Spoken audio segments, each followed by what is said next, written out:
কেউ যদি 10 বার সূরা ইখলাস বা কুল হুয়াল্লাহ সূরা পাঠ করে, কয়বার? 10 বার, রাতে দিনে যে কোনো সময় 10 বার যদি কেউ কুল হুয়াল্লাহ সূরা পাঠ করে, আল্লাহর নবী সাল্লাল্লাহু আলাইহি সাল্লামের হাদিসে ওয়াদা রয়েছে আল্লাহ তাআলা ওই ব্যক্তির জন্য জান্নাতে একটা বিশাল প্রাসাদ নির্মাণ করবেন। দুনিয়ার কোনো প্রাসাদ না ভাই, পামজমারার প্রাসাদ না ভাই, এটা কোনো দুবাই বা পৃথিবীর কোনো গুরুত্বপূর্ণ জায়গার লোভনীয় কোনো আকর্ষণীয় কোনো জায়গার প্রাসাদ না ভাই, জান্নাতের প্রাসাদ। দুনিয়ার প্রাসাদ রেখে চলে যেতে হবে, জান্নাতের প্রাসাদ যে একবার পেয়ে যাবে অনন্ত অসীমকাল পর্যন্ত আর তার সেখান থেকে বের হতে হবে না, তার থেকে ছুটবে না। আল্লাহ আমাদের সবাইকে ফজিলত অর্জন করার তৌফিক দান করুন, আমিন। তাহলে সূরা ইখলাস 10 বার মাঝে মধ্যে পড়তে যদি আমরা চেষ্টা করি, পুরা সূরাটা একবার পড়তে 1 মিনিট সময় কিন্তু লাগে না। কুল হুয়াল্লাহু আহাদ আল্লাহুস সামাদ লাম ইয়ালিদ ওয়া লাম ইউলাদ ওয়া লাম ইয়াকুল লাহু কুফুয়ান আহাদ। কয় সেকেন্ড সময় লাগছে? 20 সেকেন্ড, 25 সেকেন্ড। আপনি চাইলে 1 মিনিটে 3 বার কুল হুয়াল্লাহ সূরা পড়তে পারেন, তার মানে 1 মিনিটে পুরো কোরআন খতম দেওয়ার সওয়াব আপনি লাভ করতে পারেন। তাহলে অবসর সময়গুলোতে আমরা মুখস্থ তো সবারই আছে, পড়ার চেষ্টা করব না ইনশাআল্লাহ। আল্লাহ আমাদের সবাইকে তৌফিক দান করুন। এবং পড়ার পাশাপাশি এই সূরাতে আল্লাহর একত্ববাদের কথা বলা আছে, মূল বিষয়টা সেটা, শুধু সওয়াব আহরণ করাই উদ্দেশ্য না, বরং এখান থেকে আল্লাহর একত্ববাদের শিক্ষা নিতে হবে। আল্লাহ একক, কুল হুয়াল্লাহু আহাদ, হে রাসূল বলে দিন তিনি আল্লাহ, তিনি একক, তার কোনো অংশীদার নাই, তার কোনো পার্টনার নাই, তিনি কারোর প্রয়োজন তার হয় না। আল্লাহুস সামাদ, তিনি কারোর মুখাপেক্ষী না, বরং সবাই তার মুখাপেক্ষী। লাম ইয়ালিদ ওয়া লাম ইউলাদ, তাকে কেউ জন্ম, তিনি কাউকে জন্ম দেননি আর তাকেও কেউ জন্ম দেয়নি। ওয়া লাম ইয়াকুল লাহু কুফুয়ান আহাদ, তার কোনো সমকক্ষ নাই।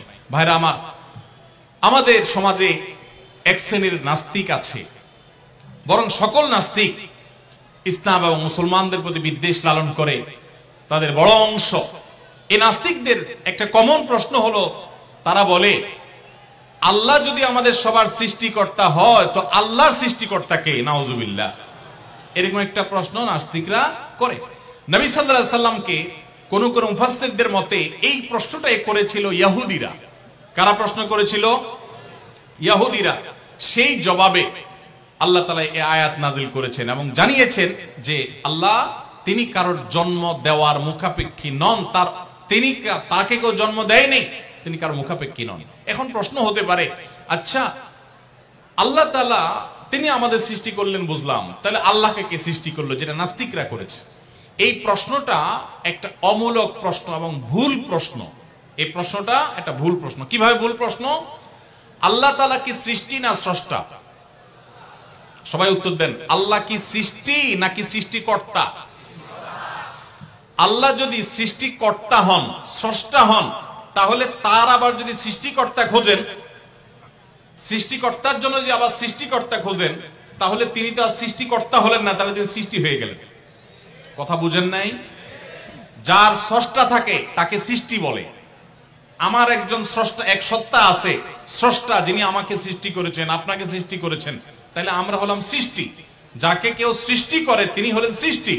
আমাদের আল্লাহর যদি আরেকজন স্রষ্টা আপনি খোঁজেন, তার মানে আপনি আল্লাহকে সৃষ্টি মনে করতেছেন। আসলে আল্লাহ তো সৃষ্টি না, তিনি হলেন কে? স্রষ্টা। স্রষ্টার আর কোন সৃষ্টিকর্তার প্রয়োজন। যদি বলেন যে আল্লাহরও আবার সৃষ্টিকর্তা লাগবে, তখন তো প্রশ্ন আসবে সেই সৃষ্টিকর্তার আবার সৃষ্টিকর্তাকে। এইভাবে তো অনন্ত অসীমকাল পর্যন্ত যেতে থাকবে, এটা তো হতে পারে না। এই জন্য পৃথিবীর সব কিছু, সৃষ্টি জগতের সব কিছু কোনো কারণ ছাড়া হয় না। এক মহান সত্তা আল্লাহ রাব্বুল আলামিন, তিনি এমন এক সত্তা যে তিনি নিজে সবকিছু সৃষ্টিকর্তা, তাকে কেউ সৃষ্টি করেন নাই। তার আগে চিন্তা করে যদি আপনি হয়রান হন তো আল্লাহর কাছে পানা চাইবেন, বরং এই চিন্তা না করে আপনি আল্লাহর প্রতি ঈমান আনবেন, শয়তান থেকে পানা চাইবেন। এই যে 3 কুল, এই 3 কুলের আমল এত গুরুত্বপূর্ণ যে আপনাকে শয়তান যখন মনের ভিতর আল্লাহর অস্তিত্ব নিয়ে বাজে চিন্তা করায়, আমাদের কাছে যেসব প্রশ্ন আসে আজকাল, শত শত প্রশ্ন আসে যে হুজুর হঠাৎ করে মনের মধ্যে আল্লাহ সম্পর্কে বাজে চিন্তা আসে, খারাপ চিন্তা আসে, খারাপ কথা মনের মধ্যে আসে, এটা শয়তান করা। এটা যখন মনের মধ্যে আসবে, সাথে সাথে আউযু বিল্লাহি মিনাশ শাইতানির রাজিম পড়বেন, এই সূরা ইখলাস, ফালাক, নাস পড়বেন এবং বাম দিকে প্রতীকী থুতু শুয়ের আগায় যে পরিমাণ থাকে এরকম থুতু বাম দিকে যদি নিক্ষেপ করেন এবং আউযু বিল্লাহ পাঠ করেন, আল্লাহ তাআলা শয়তান থেকে পানাহ দান করবেন।